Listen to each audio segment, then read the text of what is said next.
Mais alors, donc moi, je suis journaliste, je suis pas chercheur dans le monde de l'entreprise, mais c'est vrai que toutes ces années, à la fois en Chine, la problématique russe, c'est quelque chose qui revient tout le temps. Au Japon, on en parle beaucoup. Donc l'idée, c'est comment moi, je vois les choses côté japonais. Vous en savez sûrement beaucoup plus que moi sur la vision russe, mais moi, ce que j'essaye de vous montrer, c'est comment on voit les choses à Tokyo actuellement dans cette relation. Et on va être obligé de parler un peu de la Chine parce que c'est le gros méchant de la région pour les Japonais. Et tout ce qu'ils font, ça va se définir en fonction de ça. Et ils sont convaincus que la Russie voit aussi la Chine comme une menace énorme, la menace du siècle. Et donc ils pensent, et c'est ce que je vais essayer de vous montrer, qu'il y aurait naturellement une solidarité de cette peur de la Chine. Et on pourra parler de tout ce que vous voulez ensuite sur le Japon. Moi, je parle du principe, je pense que la Russie et le Japon ne se connaissent pas du tout. Les Japonais ne connaissent pas la Russie. Il y a très très peu de Japonais qui viennent en voyage ici. On parle de 6 000 par mois l'année dernière. Faut penser qu'en même temps, il y en a 180 000 Japonais qui vont en Chine, 140 000 qui vont en Thaïlande tous les mois. Donc c'est peanuts 6 000. Même s'il va y avoir des efforts, les deux pays, on va le voir, Abe et Poutine s'entendent plutôt bien. Ils parlent d'améliorer les visas, d'améliorer la connaissance mutuelle entre les deux pays. Mais globalement, c'est deux pays qui se sont découverts super tard, XVIIe siècle, pour lesquels ils se sentaient très mystérieux l'un l'autre, avec des fantasmes, une fantasmagorie. Et on n'a pas beaucoup progressé depuis. Et donc je pense qu'il y a des clichés russes sur le Japon, des clichés japonais sur la Russie. Moi, je connais plutôt ceux de ce côté-là, donc vous me direz ce que vous en pensez. Et donc on peut parler de tout ensuite sur le Japon. Il y a un sujet qui intéresse beaucoup parfois quand je fais des conférences, c'est Fukushima aussi. On est un peu loin de votre truc, mais il y a eu en Russie avec Tchernobyl beaucoup de questionnements. On a eu les questionnements aussi sur Fukushima. Il se trouve que moi, je vais à Fukushima très souvent. Je suis allé dans la centrale. Vous savez, il y a eu une réunion donc la semaine dernière à Sochi. Shinzo Abe, le Premier ministre japonais depuis 4 ans maintenant, est venu voir Poutine. Pourquoi? Parce que la semaine prochaine, moi, quand je vais rentrer à Tokyo, il va y avoir le G7. Cette année, c'est le Japon qui organise le G7. Donc il va y avoir les 7 présidents, ou 7 chefs d'État, premiers ministres de toutes les puissances les plus riches qui vont se retrouver dans le sud du Japon pour de grandes réunions. À un moment, Poutine a voulu tenter d'inviter, Abe a voulu tenter d'inviter Poutine. Et on lui a fait comprendre, notamment les Américains, que ce n'était pas le moment de faire revenir Poutine dans le jeu mondial. Du coup, il est venu avant pour dire à Poutine que lui ne voulait pas exclure la Russie du dialogue international, de la communauté internationale, qu'il trouvait que c'était sévère. Et il voulait le briefer un peu sur tous les sujets qui allaient être évoqués fin mai au Japon. Tout ça pour dire que les Japonais sont convaincus qu'on est dans un moment exceptionnel de possible rapprochement entre la Russie et le Japon. Ils appellent ça dans le golden moment, vraiment le moment propice, le moment... il y aurait toutes les galaxies seraient alignées pour qu'il y ait enfin un rapprochement, un meilleur dialogue entre ces deux pays qui se connaissent pas très bien. Tout en voyant qu'il y a donc ces bonnes relations, il ne faut jamais oublier, quand je suis allé chercher mon passeport la semaine dernière, quand vous rentrez dans la rue, c'est une grande avenue dans le centre de Tokyo, où il y a l'ambassade de Russie, la rue, elle est bouclée par d'énormes barrières et il y a en permanence des cars de police qui sont là. Parce que l'ambassade de Russie est une des plus attaquées par l'extrême droite, par les nationalistes japonais. Et donc vous avez à l'entrée de l'avenue, qui est une grande avenue 4 voies, de chaque côté des policiers et des cars de police, une énorme barrière sur roulette. Dès qu'il y a un nationaliste qui vient avec des drapeaux japonais, des voitures noires, des haut-parleurs hurlant à mort les Russes, dégagés des territoires du Nord, tout de suite on tire les barrières, on bloque la circulation dans le centre de Tokyo pour protéger l'ambassade de Russie. C'est ça l'ambiance. Le jour où j'y suis allé, il y a eu un fou qui est passé, il était tout seul dans son petit 4x4 avec sa voiture noire, ça a hurlé, les flics ont tout fermé, il ne se passe rien d'autre, on le laisse repartir. Mais ça nous montre que 60 ans, après les problèmes, on est encore dans ce climat-là, et il y a encore quelques excités au Japon qui n'ont pas pardonné et qui en sont encore là. Donc, en même temps, on a Abe et Poutine, meilleurs amis du monde, et on a cette tension. Alors, pourquoi les Japonais pensent que sur le papier, il y a tout pour qu'on devienne les meilleurs amis du monde? Il y a plusieurs raisons. Politiquement, le Japon, comme je vous le dis, a une angoisse, c'est la Chine. Une angoisse, c'est la Chine. Ils ont des rapports exécrables, ils ne se parlent pas. Il y a très peu, depuis que je suis au Japon, donc depuis fin 2010, il y a eu une rencontre entre Xi Jinping et Shinzo Abe, donc le Premier ministre, le président chinois et le Premier ministre japonais. Ils s'insultent en permanence, les médias de chaque pays, c'est terrible. Et les Japonais sont convaincus, et je pense qu'ils ont raison, qu'il n'y aura pas de réchauffement dans les décennies qui viennent entre ces deux pays. Il y a un contentieux terrible en Chine, qui est dans tous les médias, c'est-à-dire les médias d'État chinois manipulent ça, rappellent à longueur de journée les méchants Japonais, tout ce qu'ils leur ont fait subir au début du XXe siècle. Et ça, il n'y aura pas d'amélioration entre la Russie et le Japon. Il n'y a rien pour que ça s'améliore dans les prochaines années. Les Chinois, ils appellent les Japonais, ils disent jamais japonais, ils disent Xiaozhibun, ça veut dire le petit japonais. Vous demandez dans la rue, c'est le petit japonais. On ne dit jamais le japonais, jamais. C'est hallucinant, et c'est comme ça en permanence. Dans les médias, c'est Xiaozhibun. Il y a une tension, c'est ancré, vous allez dans les populations les plus jeunes, les gens de 18 ans, ils vont vous dire ça. Il n'y a rien qui marche. Il y a de plus en plus d'étudiants chinois au Japon, mais ce n'est pas énorme, et ils repartent pas avec forcément une meilleure image. Et de toute façon, l'État chinois a plutôt intérêt à durcir le ton pour, dès qu'il y a un petit coup de froid, du Parti communiste, une petite baisse de relations, tac, on monte un petit peu la température contre les Japonais, ça repart. C'est assez efficace. Il paraît que d'autres pays font ça, mais je ne suis pas au courant. Donc il y a cette tension permanente, et le Japon se dit, je suis parti pour des années de confrontation avec la Chine, je ne peux pas aussi avoir contre moi la Russie. Ce n'est pas possible. C'est le grand cauchemar des Japonais. C'est de se dire, s'il y a une alliance russo-chinoise contre nous, le Japon, le fait que depuis la crise ukrainienne et la Crimée, il y a eu un espèce de pivot russe vers la Chine, de rapprochement, du fait d'un isolement et des critiques communes, ça c'est une hantise terrible pour les Japonais, parce qu'ils se disent, ils vont se monter la tête, ils vont faire de plus en plus d'échanges militaires, de plus en plus d'échanges économiques, et à long terme, qui va en pâtir, c'est nous. Donc Abe dit, il faut que je me précipite pour arriver enfin à signer une paix formelle. Vous savez qu'il n'y a pas eu de traité de paix formel entre la Russie et le Japon après la guerre, donc il veut absolument arriver à ramener la Russie de son côté pour ne pas qu'il y ait dans les années futures une alliance anti-japonaise de ces deux grandes puissances. Pour lui, c'est l'angoisse absolue. Tokyo, en même temps, est convaincu que la Russie pourrait être dans cette même dynamique, dans cette même angoisse de la Chine. On dit, il y a cette... Tokyo, c'est quelque chose qu'on voit aussi dans les médias russes, cette peur de la pression chinoise sur les territoires du Grand Est, comme on dit, enfin, le Far East russe. Je lis ça dans les médias russes, il y a toujours, oh là là, l'invasion des Chinois qui vont... Parce que, en théorie, il y aurait 125 millions d'habitants dans les 3 provinces, Heilongjiang, Jilin, enfin toutes les provinces qui sont à la frontière chinoise, face à une population, à une zone désertique où vous n'avez que 25 millions de Russes. Donc il y a ce fantasme des Chinois qui vont nous envahir. Voilà. Moi, je pense que c'est faux. Je pense que si vous êtes un jeune Chinois dans une province du Heilongjiang ou du Jilin, vous n'avez aucun intérêt à venir en Russie. C'est beaucoup plus dur. Il y a 10 fois plus d'opportunités côté chinois. Donc ça, je pense que c'est fantasmé. Je sais que Poutine se sert de ça dans ses meetings à Vladivostok en disant, je me rappelle une année où il avait dit, il faut que vous bougiez les fesses, il faut un peu vous faire des choses sur le plan économique, sinon vos gamins vont parler chinois. Je me rappelle du trauma que ça avait été. Je pense que c'est un fantasme qui n'est pas vraiment vérifié dans les chiffres. Si vous regardez la montée de la population ethnique chinoise dans le Far East russe, c'est minuscule.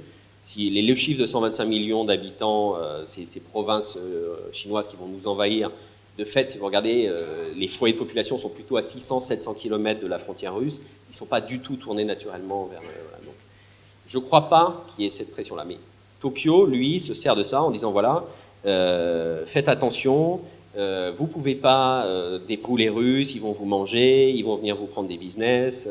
Donc Tokyo est convaincu que Moscou a peur de Pékin, comme lui a peur de Pékin.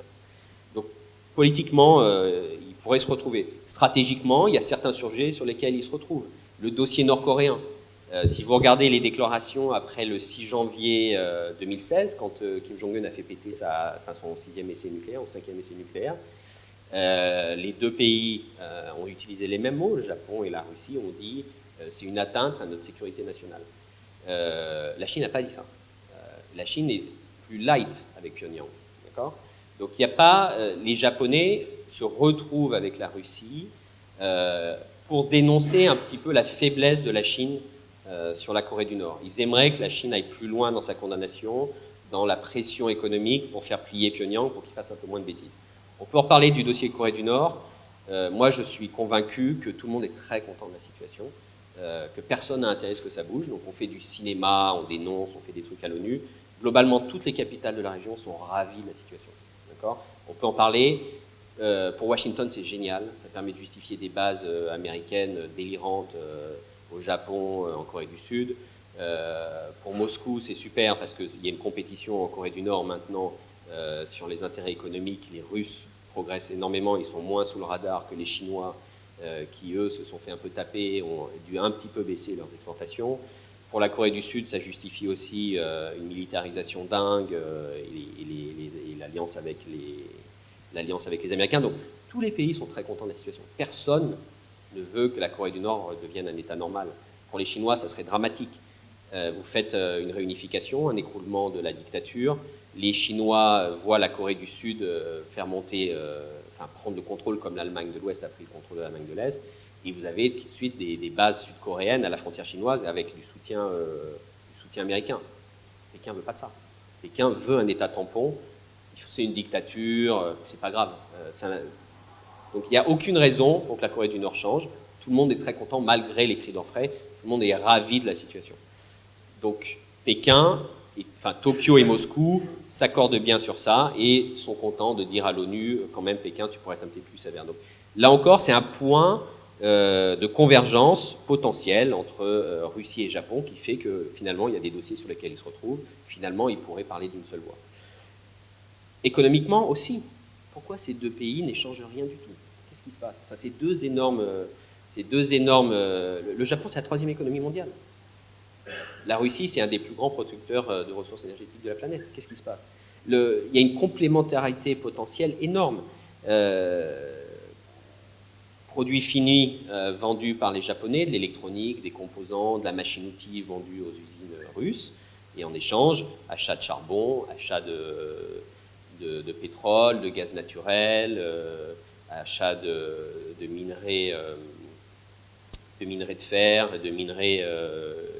comment ça s'appelle ça, des métaux rares, c'est tous ces petits produits qu'on met dans les composants électroniques, dans les smartphones, ainsi de suite. La Russie en a pas mal dans le Grand Est, et le Japon n'en a pas. Et avant, c'était la Chine qui contrôlait ce marché. Elle, désespérément, le Japon cherche pour acheter ces métaux rares qui valent très cher et qui sont très compliqués à trouver, où il y a peu de pays. Et donc voilà, donc naturellement, ces deux pays devraient échanger des milliards. Actuellement, il n'y a rien du tout. 2015, 22 milliards de dollars d'échanges entre ces deux pays. C'est peanuts. D'accord ?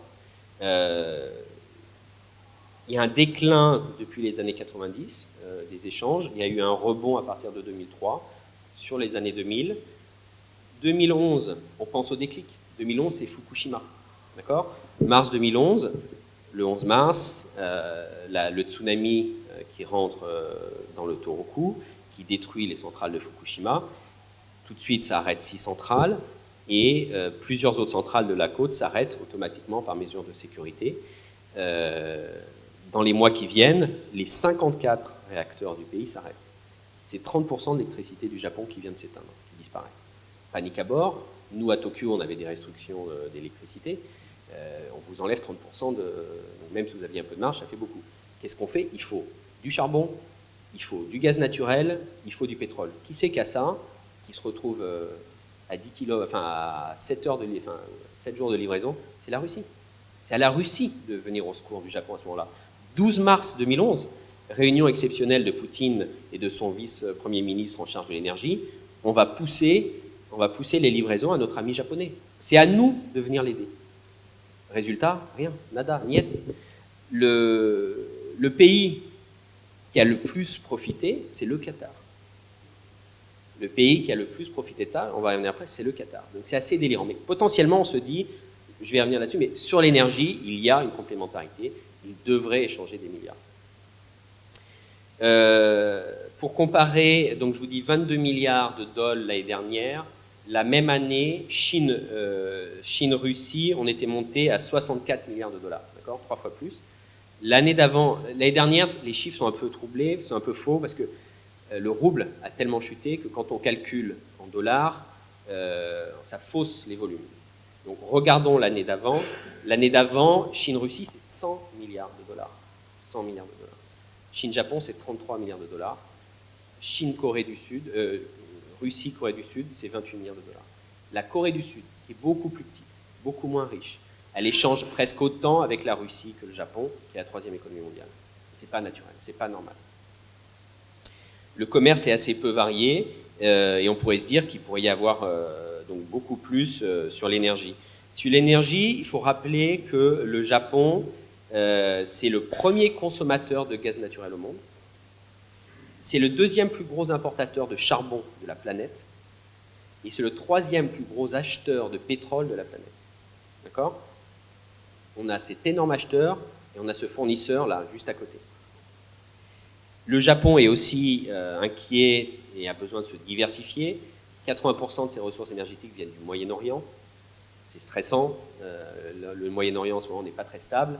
Le Japon a vraiment besoin de trouver un fournisseur sûr politiquement, avec des bonnes infrastructures, capable de livrer assez vite.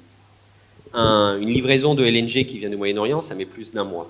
Une livraison du LNG qui vient du Far East de Vladivostok, ça met 7 jours. Donc, pourquoi on ne fait pas ça avec la Russie ? La Russie, c'est idéal. Pourtant, aujourd'hui, le chiffre, en 2015, la Russie ne donnait que 4% seulement du pétrole japonais venait de Russie. 4%. Le gaz naturel, 10% seulement du gaz naturel japonais vient de Russie. Tout le reste vient de l'autre bout de la planète. J'exagère, mais vient du Moyen-Orient, de l'Australie, qui ne sont pas naturellement la porte à côté. Fukushima, si je reviens sur les chiffres, les imports de gaz naturel, c'est-à-dire qu'on a rallumé dans l'urgence des centrales au charbon, on a poussé la production dans les centrales au gaz naturel pour avoir de l'électricité dans les grandes villes, dans les parcs industriels. En 2010, le Japon importe 70 millions de tonnes de gaz naturel. En 2013, donc 2 ans après la catastrophe, avant que les centrales ne commencent un peu à redémarrer, on en importe 87 millions. D'accord ? On passe de 70 à 87. La Russie, là-dessus, elle va en prendre que 2 millions. D'accord ? 70, 87, la Russie en prend que 2. Le Qatar, à lui tout seul, il en prend 8. D'accord ? Donc, la Russie n'a pas du tout progressé en part de marché malgré cette crise, malgré le fait que Poutine ait demandé à ce qu'on monte. Alors, ce qu'on voit, c'est que ces freins économiques, notamment dans l'énergie, sont liés au fait qu'actuellement, le Japon n'achète du gaz naturel que d'un seul projet ici. C'est le projet qui s'appelle Sakhalin 2, qui a été développé par les Japonais. Les Japonais, ils sont sur des investissements de long terme. Ils veulent que leurs entreprises soient présentes dans des joint ventures pour s'installer sur 20 ans, 30 ans. On va dire, on va vous aider à développer ce champ gazier, on va faire les usines de liquéfaction, vous comprenez. Et on va, sur le long terme, on va vous en acheter à prix fixe pendant 25 ans. Donc il n'y a que le cas de Sakhalin 2 qui marche sur le gaz naturel en ce moment. C'est les groupes Mitsui et Mitsubishi, qui sont des grosses boîtes japonaises, qui ont été développées depuis le XVIIIe siècle pour aller à la recherche dans le monde de ressources naturelles pour le pays qui n'en a pas. Le Japon n'a rien du tout. Elles ont pris, je crois que c'est 22% de ce projet à Sakhalin, et il y a aussi d'autres acteurs étrangers. Donc pour l'instant, il n'y a pas de site vraiment supplémentaire, il y en a en travaux, mais donc quand Poutine, le 12 mars 2011, dit on va au secours de notre ami japonais, Il n'y a pas de robinet à tourner. Il n'y a pas beaucoup de marge de manœuvre. Et du coup, la lenteur des autres projets fait qu'on n'a pas pu gagner des parts de marché à ce moment-là. Actuellement, il y a un gros projet pour faire de la livraison d'un pipeline qui arriverait à Vladivostok et qui va commencer à livrer ensuite par bateau le Japon. Ça ne marchera pas avant 2018-2019. Donc là, on verra vraiment s'il y a une progression de la part de marché de la Russie là-dessus. Il y a aussi un projet un peu fou d'un pipeline. C'est-à-dire qu'actuellement, il n'y a pas de pipeline qui livre directement le Japon. Le Japon, sur une île, aurait besoin d'un immense pipeline donc sous-marin qui remonterait vers Hokkaido et qui ensuite redistribuerait ou du pétrole ou du gaz naturel. Essentiellement, ça, il faudrait le faire pour du gaz naturel. Il y a eu dans les années 90 et 2000 des projets assez fous qui coûtent des dizaines de milliards de dollars. Pour l'instant, on n'en a pas vraiment reparlé malgré Fukushima. Ça aussi, ça implique des investissements japonais. Ça veut dire qu'il faudrait que les Japonais soient autorisés par les Russes à venir mettre du cash, des ingénieurs, des boîtes. Les Japonais voudraient absolument être impliqués dans ces projets. De l'autre côté, donc économiquement, on voit que le Japon aurait besoin des ressources énergétiques qu'a la Russie, mais qu'il ne le fait pas. La Russie aurait aussi besoin d'investissements japonais dans le Far East, en infrastructure, vente d'électricité éventuellement, du railway, de la logistique. Il y a aussi beaucoup de promesses d'installation d'usines pharmaceutiques. Il y a des Japonais qui travaillent là-dessus. Mais c'est peanuts. L'investissement japonais en Russie, à 90% actuellement, il se fait dans le Far East, mais c'est des centaines de millions de dollars. C'est rien du tout, c'est minuscule, d'accord ? L'année dernière, c'était pas en fin d'année, c'était en novembre, mais quand la chambre japonaise qui travaille avec la Russie avait 300 millions de dollars l'année dernière, d'accord, d'investissement japonais direct en Russie. 300 millions de dollars. Faire une ligne de fabrication de voitures, une ligne d'assemblage, ça coûte 500 millions de dollars. Donc, ils n'ont même pas fait ça. Donc il n'y a rien du tout. Il n'y a pas d'investissement japonais direct en Russie. Quand on demande aux Japonais, mais pourquoi vous ne vous intéressez pas plus que ça au marché russe, ils disent un peu comme d'autres entreprises étrangères. Ils disent c'est pas un marché très porteur, c'est un marché qui baisse chaque année du fait de votre déclin démographique. On a exactement la même chose au Japon. Ce sont des pays qui perdent 400 000, 500 000 personnes par an. C'est des consommateurs potentiels.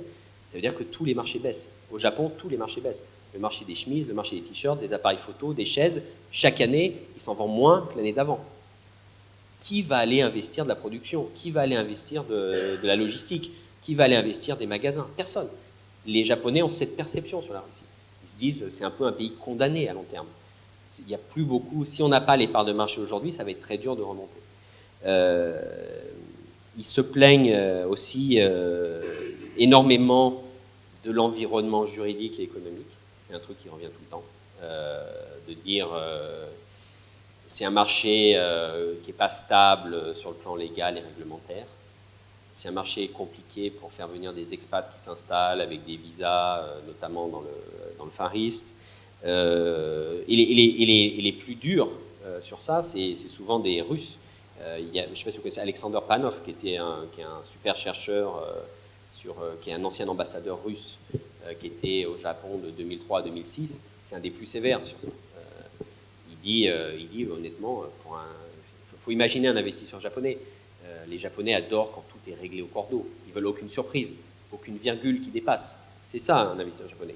Les mecs, c'est des malades du détail. Ils vont vous faire refaire le contrat 257 fois. Et si vous bougez une ligne, ils s'évanouissent. Donc, quand ils arrivent en Russie comme en Chine, c'est le trauma, parce qu'on ne fait pas de top là après un dîner en disant t'inquiète pas, les détails, ça va marcher. Ça ne marche pas comme ça. Donc, c'est des malades du détail, tout est protégé, tout est très long. Quand ils y vont, mais il faut que ça soit super encadré. Quand ils débarquent à Vladivostok, ça leur fait tout drôle.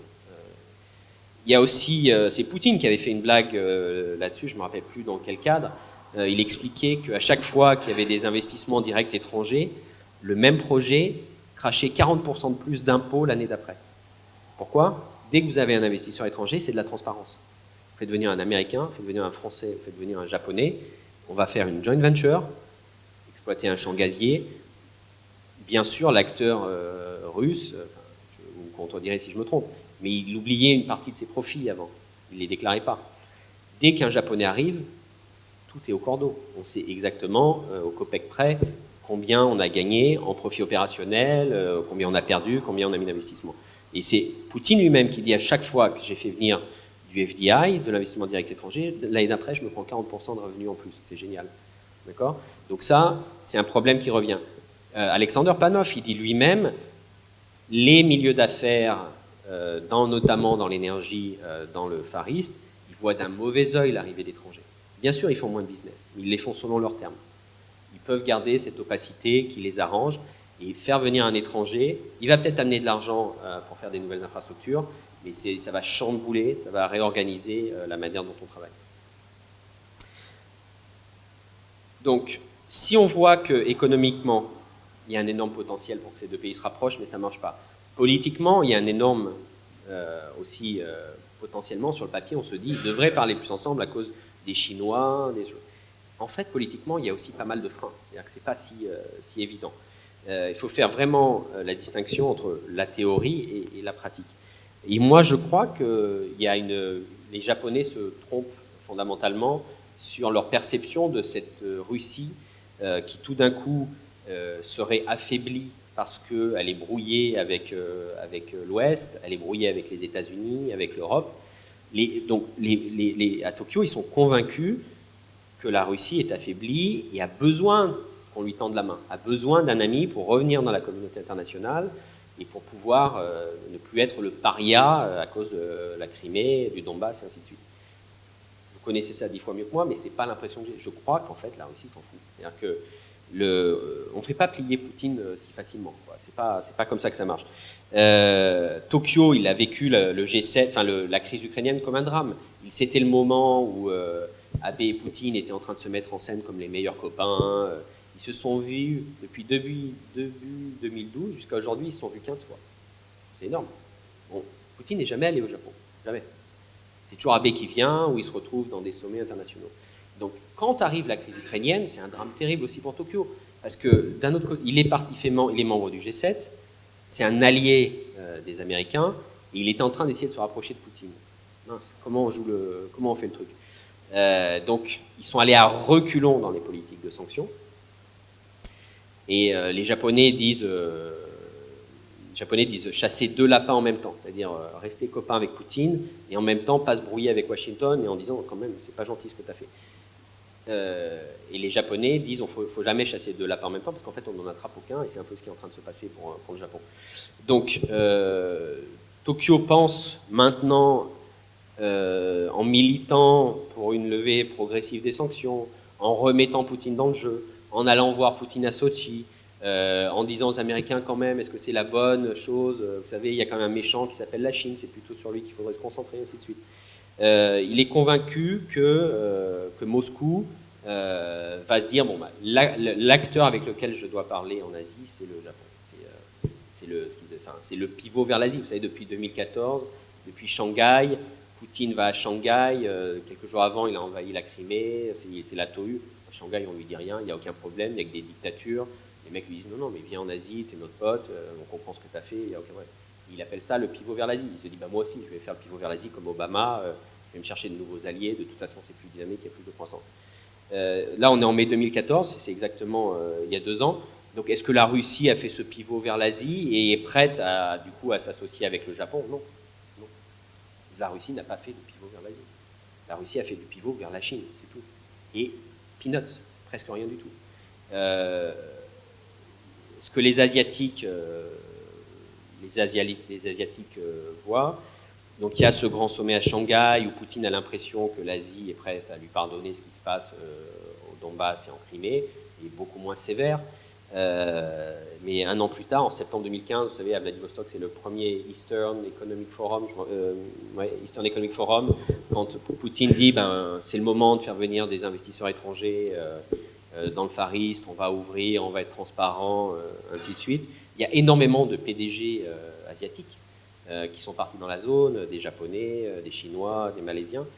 Il y a plein de rendez-vous qui ont été annulés et Poutine a préféré passer une demi-heure avec Steven Seagal ce jour-là.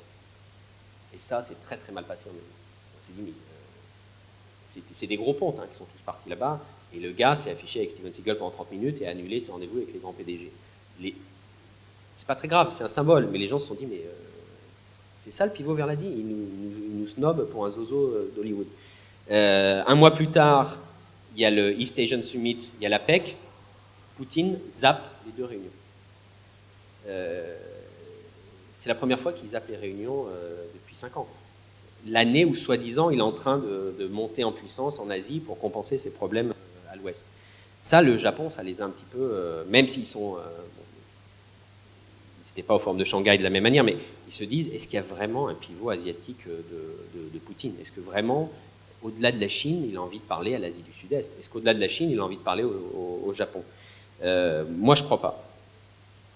Je pense que Tokyo n'a pas du tout le sentiment que Moscou voudrait contrebalancer sa relation avec la Chine. C'est-à-dire le côté la Chine va manger la Russie comme la Chine mange le reste de l'Asie. Je ne pense pas que Moscou, ça soit un problème. Il a l'impression qu'il peut contenir la pression chinoise, contenir les alliances avec la Chine. Il y a moins d'angoisse de la Chine en Russie qu'il y a une angoisse de la Chine, même s'il y a une méfiance, il n'y a pas une angoisse immédiate comme Tokyo le ressent. Ensuite, est-ce que les élites russes ont un intérêt pour le Japon? Il n'y a pas d'échange de délégations parlementaires. Abe, Poutine n'y va pas. Il n'y a pas d'échange de ministres. Culturellement, il ne se passe rien. Tout le monde s'en fout. Au-delà de Poutine, qui flatte Abe, il n'y a rien d'autre. Là, vous me direz encore, vous savez encore mieux que moi, mais moi, je pense que Poutine, c'est un homme de tourné vers l'Ouest. Et une grosse partie de son administration et des élites politiques sont tournées vers l'Ouest. Ici, il y a très peu de discours vers l'Asie, même s'il faut distinguer sûrement Moscou du reste du pays. Mais de fait, les élites politiques qui sont ici sont vraiment tournées vers ce qui se passe à l'Ouest. L'obsession, c'est l'américain, enfin, c'est le rapport aux États-Unis, ainsi de suite. Ils n'ont pas fait le switch vers l'Asie en se disant il faut construire une politique de montée en puissance ordonnée en Asie sur 10 ans, 15 ans, 20 ans. On va aller les voir, on va aller les flatter, c'est là que ça va se passer. Obama est dans cette logique. Obama a abandonné l'Europe, il s'en fout complètement. Il essaye de se retirer du Moyen-Orient. Il pense que les puissances européennes comptent pour du beurre et il pense que c'est l'Asie qui va compter. Et la confrontation, c'est aussi la Chine pour les États-Unis. Donc voilà, donc on est dans le pivot asiatique américain. Dans 2 ans, la moitié des troupes américaines dans le monde seront déployées en Asie. D'accord ? Il faut mettre ici, c'est ici que ça va se passer. C'est plus en Europe, c'est plus au Moyen-Orient. Ils ont appris la leçon, voilà. Donc les Américains l'organisent très bien depuis plusieurs années. Poutine l'a formulé, mais on le voit pas dans les termes. Et les Japonais se trompent en pensant que ça se passe, je crois. Pour beaucoup d'élites russes, quand on lit les interviews, pas de Poutine, mais d'interviews de vice-premiers ministres ou même de Medvedev, globalement, le Japon, ça reste un pion des Américains pour les Russes. C'est le petit chien des Américains qui obéit, qui fait ce qu'on lui dit, il faut faire de la sanction, il fait des sanctions, il faut faire ça, voilà. C'est comme ça, je crois, que les élites russes voient encore le Japon. Donc ils ne voient absolument pas pourquoi ils vont aller travailler plus que ça avec le Japon, puisque au fond de lui, le Japon choisira toujours l'Américain, son grand allié américain, et obéira toujours à les États-Unis. Quand Abe va à Sochi voir Poutine, il se fait souffler dans les bronches par Washington. C'est très dur pour lui de tenir ça. C'est un peu le maximum qu'il puisse faire. Il s'est fait engueuler, vraiment. L'administration Obama a appelé l'administration le MOFA, le ministère des Affaires étrangères, et ça, c'est à quoi tu joues? Poutine, c'est un méchant, il ne faut pas le voir. C'est ça. Donc on ne voit pas vraiment la Russie ressentir le besoin de faire plus que le petit pivot vers la Chine qu'elle est en train de faire. Ça aussi, on pourrait en mettre en cause. Oui, il y a plus de commerce entre la Russie et la Chine. Quand les entreprises russes manquent, ou Gazprom a besoin de lever des fonds sur la scène internationale à cause des sanctions, qu'elle ne peut plus travailler avec les banques européennes, elle se tourne vers les banques chinoises. Elle se dit, il n'y a pas les mêmes sanctions, personne prête. D'accord ? L'année dernière, les seuls prêts qui ont été concédés aux grandes boîtes russes, c'est l'Exim Bank et c'est la China Development Bank, c'est les 2 banques d'État, donc sur ordre de Pékin, qui prêtent. Les grandes banques commerciales chinoises, Bank of China, ICBC, qui sont sur le papier les plus grandes banques du monde aujourd'hui, elles ne veulent même pas s'associer. Elles ont peur Elles se disent, je ne vais pas aller faire des prêts en Russie pour me faire emmerder dans toutes mes agences aux États-Unis, ainsi de suite. Donc là encore, il y a des doutes sur le pivot russe, c'est-à-dire que c'est vers la Chine. Je pense qu'il n'y a pas eu des masses de choses qui sont faites concrètement. Toute cette incompréhension et ce Tokyo qui est convaincu qu'on est dans un golden moment, qu'il y a tout pour que ça aille mieux, ça nous fait déboucher sur les Kouriles, d'accord, les îles Kouriles. Est-ce que aujourd'hui il y a un momentum, il y a une dynamique pour que ça se passe mieux et qu'on débouche enfin sur une solution sur ces îles Kouriles? Je vous le fais vite. Il n'y a pas donc les îles Kouriles, les 4 îles qui posent problème. Donc c'est les îles qui sont tout à la fin de l'archipel des Kouriles. Au Japon, on appelle ça les territoires du Nord. On ne dit pas bien sûr les Kouriles. C'est Shikotan. D'accord, c'est une petite île où il y aurait 3000 personnes. C'est Abomai, les îlots Abomai qui sont des rochers où il n'y a rien. C'est de la prairie, c'est de l'îlot volcanique. C'est Kunashir, vous dites, et eux disent Kunashiri. Et Iturup en russe, et eux ils disent Itorofu en japonais. Iturup c'est 6500 personnes, Kunashir c'est 6000 personnes, Shikotan 3000, Abomai personnes. D'accord? Donc on va se disputer ces îles depuis 3 siècles, je vous le fais court. Jusqu'au XVIIe siècle, on n'a pas vraiment de documents qui parlent de ces îles, ni côté japonais, ni côté russe. Ce qu'on sait, les premières traces écrites ou vestiges archéologiques, c'est la population Ainu. On dit Ainu en russe. Hein. Donc c'est une population autochtone, indigène, qui a été massacrée, essentiellement par les Japonais. S'il y a des Japonais dans la salle, ils ne seront pas contents, mais c'est pas grave, c'est comme ça. Ensuite, il y a le contrôle administratif. Les premières preuves du contrôle administratif du Japon, c'est sous la période Edo, donc ça va être vers fin 1700 et quelques, début 1800. Là, on commence à avoir des traces de documents officiels japonais disant il y a ces îles au nord d'Hokkaido qui sont sous notre administration, mais il n'y a pas de revendication vraiment formelle, de cartes qui permettent de montrer ça.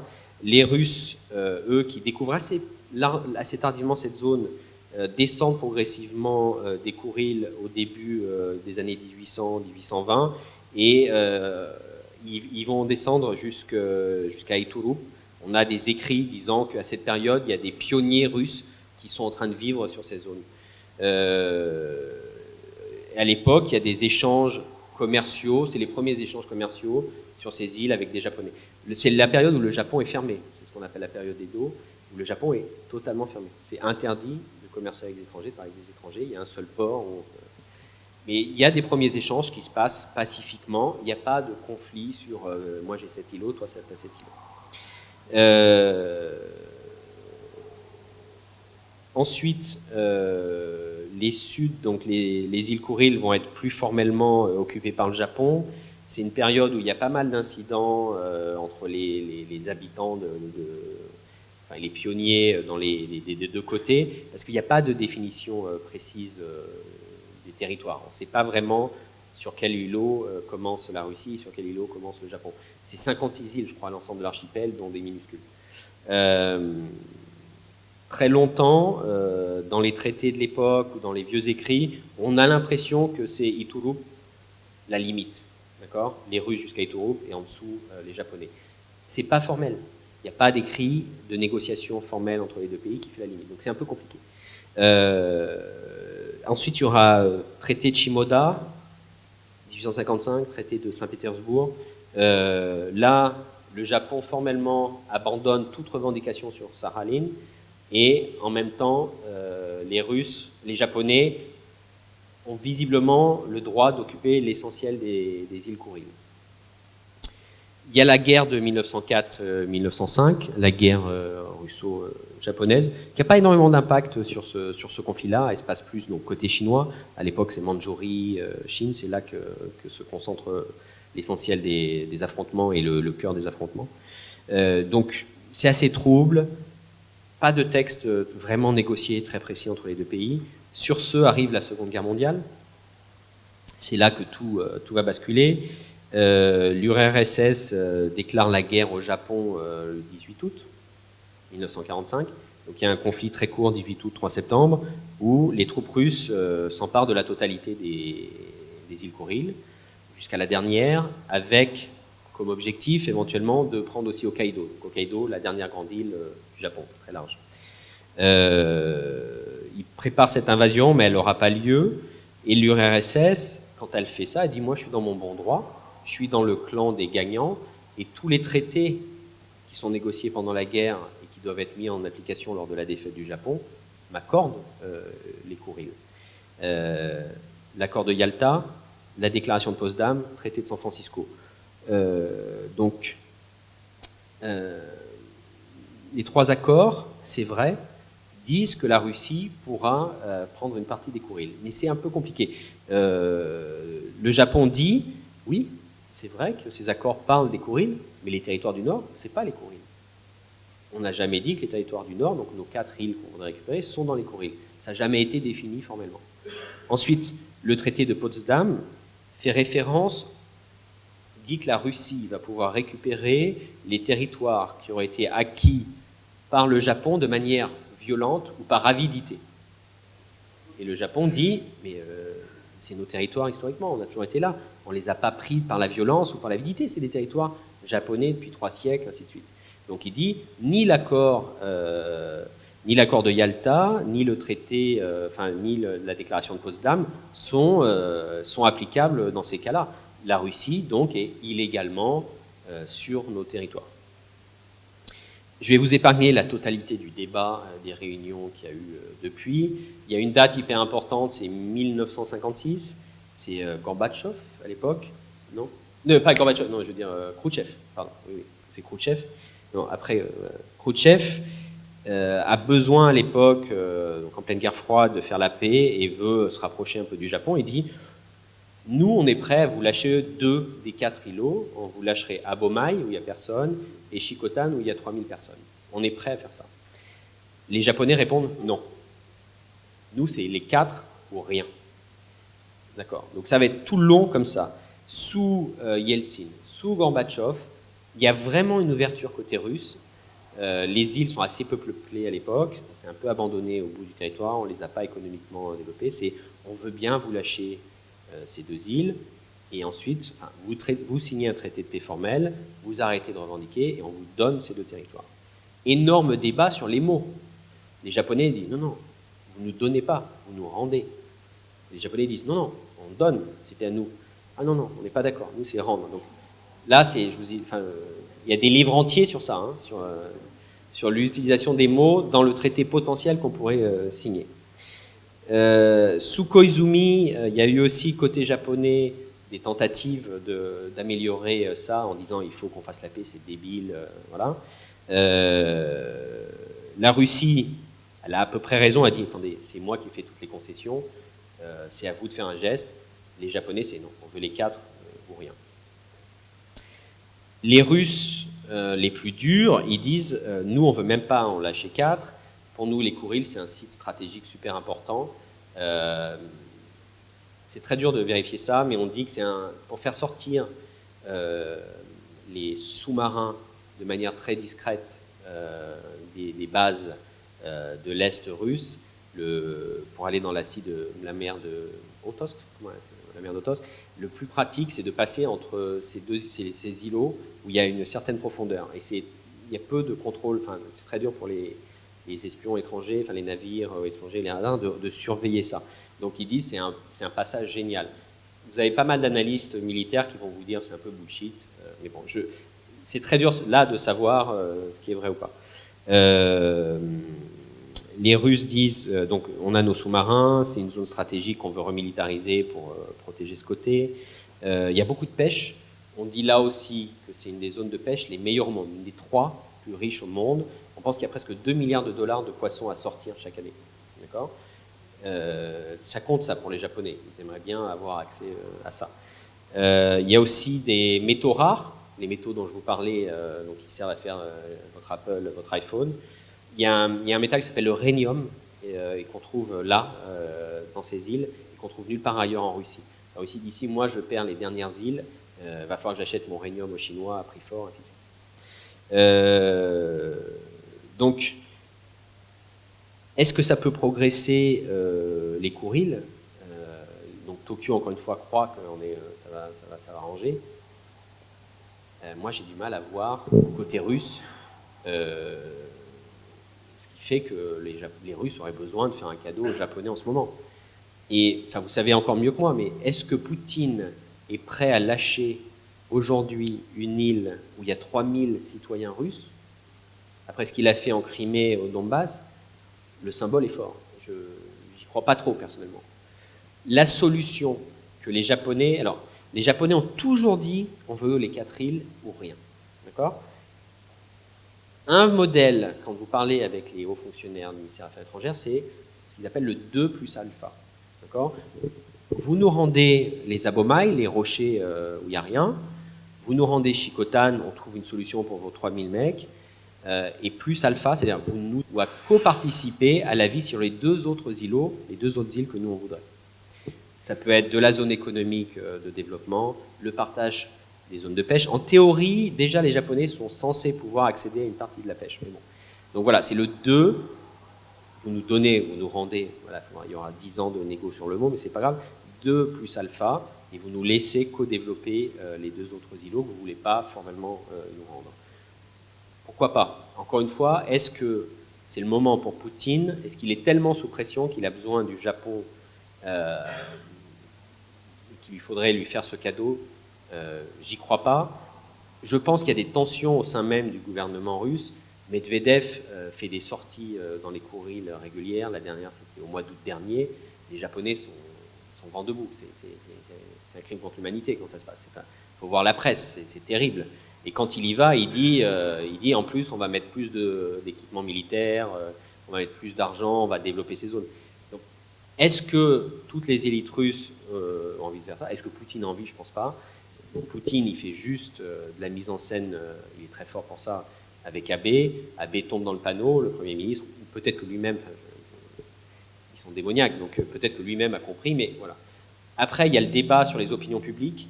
Je vous ai parlé des fous furieux d'extrême droite qui font des manifs devant l'ambassade de Russie. Globalement, l'opinion publique japonaise, elle en fait, c'est pas très grave. D'accord, c'est pas un sujet qui vient souvent dans la presse japonaise. C'est pas un sujet qui vient dans les conversations avec les Japonais. Les Japonais, leur problème, encore une fois, c'est les Chinois. Si vous leur demandez avec qui vous avez des problèmes, ils vont vous dire les Chinois sur les îles Senkaku. Vous avez suivi, il y a eu plein de problèmes. Donc c'est un îlot qui est revendiqué. C'est un peu c'est les Kourils, mais avec la Chine. Sauf que cette fois, c'est les Japonais qui occupent la zone. C'est un des gros problèmes. Parce que s'il y a une concession, que les Russes disent on accepte le 2 pour alpha, ça veut dire que le Japon va accepter de perdre 2 des îles qu'il avait revendiquées. Donc il est prêt à céder des territoires. Les Chinois vont dire bah, attends, t'as cédé aux Russes, bah, rends-moi les Senkaku.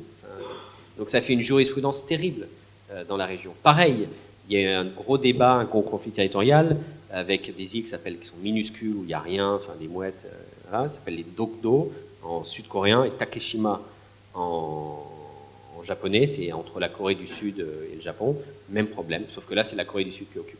D'accord ? Donc tout ce qui va être fait sur les Kourils va être interprété plus tard dans les autres conflits territoriaux qu'a le Japon avec ses voisins. Donc c'est quand même touchy. Donc, en conclusion, et on peut en débattre, moi je ne vois pas, malgré les discours d'optimisme, malgré la mise en scène, on est copains à Sochi, et ainsi de suite, je ne crois pas qu'il va y avoir d'amélioration, et je crois que dans 10 ans, on pourra reparler des Kourils ensemble et qu'on n'aura pas bougé d'un iota. Voilà.